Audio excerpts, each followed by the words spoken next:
শুধু নামটাই মিল নয়, নামের সাথে সাথে পছন্দের মধ্যেও অনেক মিল রয়েছে। আমার আজকের ব্রাইড শ্রেয়সী ছিল আমার 5 ডিসেম্বরের ব্রাইড, আর আরেক শ্রেয়সী ছিল আমার গত বছরের মে মাসের ব্রাইড, মানে আমার সামার ব্রাইড। মেকআপ করতে করতেই জানতে পারি যে তারা অনেক দিনের পুরনো বান্ধবী, মানে সেই ছোট্টবেলার বান্ধবী, আর ওদের পছন্দের মধ্যেও প্রচুর মিল রয়েছে। যেহেতু পছন্দগুলো অনেকটা একরকম ছিল, তাই সাজটাও কিন্তু অনেকটাই একরকম হয়েছে। শ্রেয়সীর রেকমেন্ডেশনে শ্রেয়সী আমাকে বুক করেছিল এবং দুটো কাজই আমি গেছিলাম অগ্রদীপ করতে, তো এটাই ছিল সব থেকে ইউনিক ব্যাপার। আর লুকটাও হয়েছিল দারুণ ইউনিক।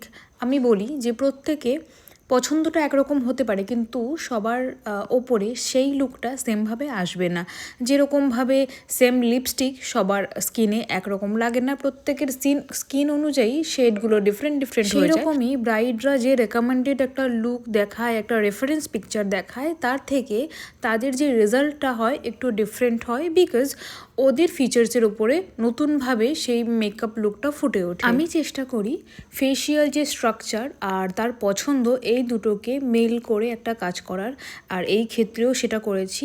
স্কিন টোন অনুযায়ী লিপস্টিক শেডটা দারুণ এসেছে, একদম একটা সুন্দর মারুন শেড। পছন্দটা প্রথম থেকেই ক্লিন ছিল যে প্রপার বেঙ্গলি ব্রাইডাল একটা লুক ডিমান্ড করছিল, আর আমি চেষ্টা করেছি সেইভাবেই লুকটাকে প্রেজেন্ট করার। মেকআপ এখানে ডান হয়ে গেছে, আমি শার্লেট টিলবারির ফিক্সারটা দিয়ে মেকআপটাকে সুন্দরভাবে ফিক্স করে নিচ্ছি। প্রোডাক্ট যদি ভালো হয়, মেকআপটা স্ক্রিনে যেমন সুন্দর লাগে তেমনি সামনে থেকে আরও বেশি সুন্দর লাগে। কিছু ক্লাসিক কাল্ট ফেভারিট প্রোডাক্ট আছে, চেষ্টা করি সেই প্রোডাক্টগুলো দিয়ে কাজ করার, যাতে কিনা মেকআপ লুকটাও সেরকম ক্লাসিক আসে। শ্রেয়সীর ক্ষেত্রেও সেটাই চেষ্টা করেছি, আর গ্লো আর লুকটা দুটোই খুব দারুণ এসেছিল। লিপস্টিক শেডটা ওর ওপরে চরম সুন্দর লাগছে।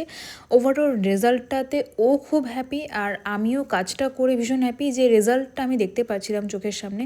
That was outstanding. তোমাদের মোবাইল স্ক্রিনে দেখতে কেমন লাগছে সেটা আমাকে কমেন্ট সেকশনে জানিও।